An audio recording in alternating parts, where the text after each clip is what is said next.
देखिए, मैं धन्यवाद देता हूँ केंद्र सरकार का और विशेष तौर पर केंद्रीय गृह मंत्री अमित शाह जी का कि उन्होंने मेरी चिंता की, जो ये सुरक्षा मुहैया कराई गई है उसके लिए दिल से धन्यवाद करता हूँ कि जो ये बयान दिया गया है शिक्षा मंत्री के द्वारा, इससे ज़्यादा अशोभनीय, निंदनीय और शर्मनाक और कोई बात नहीं हो सकती। शिक्षा मंत्री भी उसी नेता से सीख रहे हैं जिन नेता ने हमेशा से बंटवारे की राजनीति कर ही सत्ता हासिल की है। कि ये इतना खराब ग्रंथ है तो आप इसको बैन करके दिखाइए।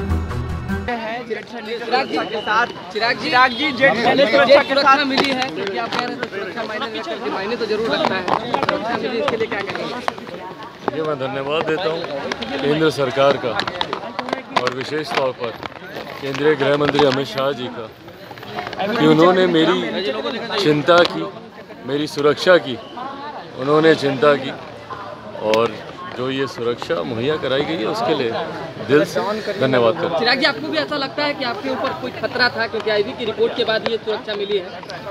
भाई, मैं जनता के बीच रहने वालों में से हूँ, काम करने वालों में से हूँ। यकीनन निरंतरता में हम लोगों के दौरे, कार्यक्रम बिहार के अलग अलग ज़िलों में, और ये बात किसी से छुपी नहीं है, आप सब देख ही रहे हैं किस तरीके का एक जन सैलाब हम लोगों के कार्यक्रमों में, हम लोगों की यात्राओं में जिस तरीके से उत्साह के साथ लोग आते हैं, तो भीड़ भाड़ में जाना ये कार्यक्रम का हिस्सा रहा है। अब ऐसे में कोई खतरा है नहीं है। आईबी ने अपनी कोई रिपोर्ट भेजी। मंत्रिमंडल की बातों को लेकर के अब तो चर्चाएं तेज हो गई है, क्या कहेंगे? भाई, अभी मुझे इसके बारे में कोई रामचरितमानस को लेकर राजद और जदयू आपस में लड़ रही है, क्या कुछ कहेंगे इस पर? सबसे पहले तो मैं पुनः दोहराता हूँ कि जो ये बयान दिया गया है शिक्षा मंत्री के द्वारा, इससे ज़्यादा अशोभनीय, निंदनीय और शर्मनाक और कोई बात नहीं हो सकती।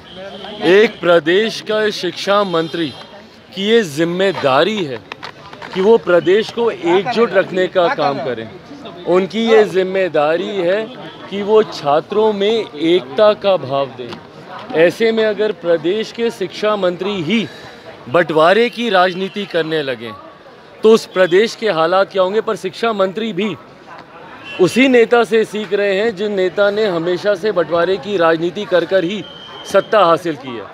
प्रदेश के मुख्यमंत्री नीतीश कुमार जी को अगर आप देखें, निरंतरता में उन्होंने दलित महादलित करके, पिछड़ा अति पिछड़ा करके, कभी अगड़ा, कभी पिछड़ा, कभी हिंदू, कभी मुस्लिम, कभी लव, कभी कुश, कभी कोरी, कभी कुर्मी और कभी महिला और कभी पुरुष। पुरुषों को लेकर जिस तरीके से मुख्यमंत्री जी का बयान रहा है हाल फिलहाल के दिनों में, उन्हीं से ही सीख लेते हुए शिक्षा मंत्री जब इस तरीके का बयान देते हैं, मैं चुनौती देता हूं भैया, अगर हिम्मत है भैया, ये गीदड़ भक्ति आप किसको दे रहे हैं भाई? अगर आप में हिम्मत है तो आप बैन करके दिखाएं ना रामचरितमानस को। आप तो प्रदेश के शिक्षा मंत्री हैं। अगर आप सही में मानते हैं कि ये इतना खराब ग्रंथ है तो आप इसको बैन करके दिखाइए।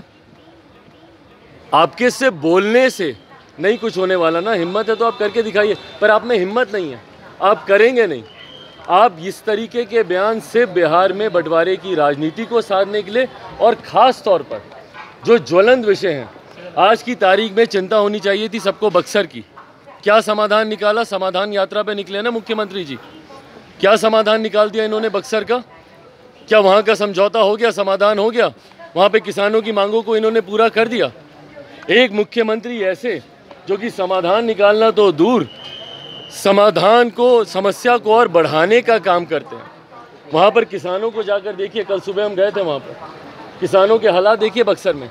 आप उनकी समस्या को तो आप दूर नहीं कर पाए, उल्टा जाकर उनके ऊपर एफआईआर कराकर, उनके ऊपर झूठे मुकदमे कराकर आप लोगों ने किसानों की समस्या को और वहाँ पर बढ़ा दिया।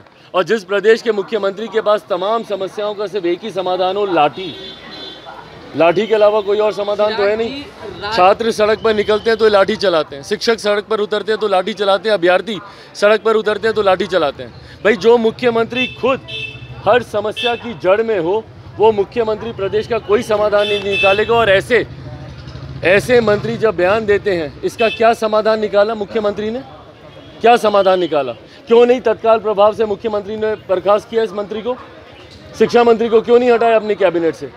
तो इस तरीके के बयान भी देंगे और कैबिनेट में बने भी रहेंगे तो कहीं ना कहीं संरक्षण ऐसे ही लोगों का संरक्षण मिलता है मुख्यमंत्री नीतीश कुमार जी के क्या द्वारा। लगता है एजेंडा के तहत जदयू और राजद लड़ रही है? क्योंकि भाई अब एजेंडा इनका इंटरनल मैटर है, उसके बारे में हमको कोई जानकारी पीएफआई का एजेंडा पे चल रहा है महागठबंधन सरकार।